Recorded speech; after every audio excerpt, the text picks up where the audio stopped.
Bir gelin bir wagt zeňuriýa hüjre adamsynyň diýren ýa-da ahunjan ýadadım şu adamymdan nämen üstüne şu öýde çagalamyz we oglumyz we gyzymyz we şolaň arasynda bir utanmaly zatlarda utanman saçagyň başynda agzatdy ogluň şoň arasyny biz içerimizde bir ýüzüň bir örtügli perdämiz ýok bizim öýümizde diýip diýe. Ogluň şoň arasynda ähliň arasynda bir örtügli bir perde bolmaly zatlar bar da adam bir utanmaly zatlary bar. Aslan bizim saçagymyzyň başynda şu haya ýok diýip diýe. Näme diýip? Resulullah janyň edebi öýlerde ýitse, ey jemaat, wagt şu öýlerde bereket bolarmy? Şu öýde nur, şu öýde bir süýjilik bolarmy? Bir ähliň arasynda bir izzet, bir lezzet, bir hödürlük, bir zindagiden bir keyf etmek bolarmy? Ey jemaatlar.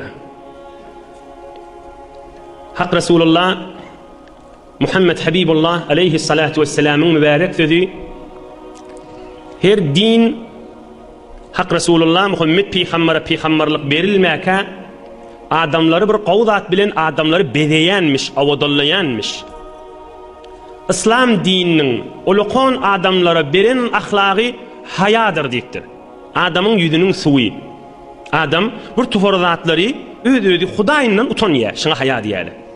O bir tufar zatlary özünün döwründäki zinanasından, adamsından, ogul gyzyndan, enaçasından utanýar. Utanmaly yerlerde utanýar. Şoňa adyna haya diýip aýdylýar. Peygamberimiz aýdypdyr, kim musulmançylygyna gaýymrak bolsa, şol adamyň da hayasy kärräk diýipdir. İslam dininiň berýän bir sowgadyşy musulmanlara diýipdir. Ewre açyk görüňdir haşy. Dünýä boýunça gözläp görüň, çyn musulman adamlar bir tofar zatdan utanýandyr, emma İslam dininiň daşarky adamlar hiç şol zatlardan utanýan nädirler. İyi biçimde bolsun, adamlaryň istinjasyna, tuwalet aýak ýoly ötmesine ne bolsun, adamlaryň guslyna ne bolsun, adam öz erhiliğinin arasında, ayallygyň erkekliginiň arasında, enataň arasında, tamam şu musulman adamyň bir hayasy var, üstünde bir perdesi var, bir ýüzüniň suwy var, musulmançylykdan daşarda ýok da şu haya. Şonu Peygamberimiz aleyhissalatu vesselam açyk aýdypdyr. İslam dini, musulmançylyk adama haya berýändir diýipdir. Bir kysgaçyk inşallah üstünde kandurmaýyn. Adam Hudaýdan hayasy bolsa, beýin rahaty günaga barıp bilmez. Adamyň ýüzüniň suwy bolsa, gaýda bolmasa, ýüzü paçak bolmasa, bir tofar Hudaýyň buyrugyny ep bermeden, men nätiripben, özü derläp Hudaýdan utanar. Haya hamana bir zinana aqdedilýän nikahylýada, eger hayasy kän bolsa nämedir?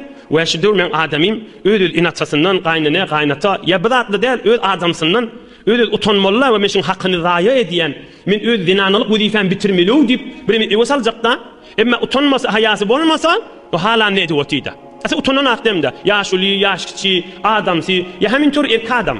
Ýüzüniň suw bolmasa, bir haya bolsa, her günäh işler edýotdy. Zinanasy bilýotdy, enatasy bilýotdy, oglaň şogdy bilýotdy. Asylyň pikirini hyýalyna däde, näme ýüzüniň suwy ýokda. Näme diýip, şonu Hudaýdan daş.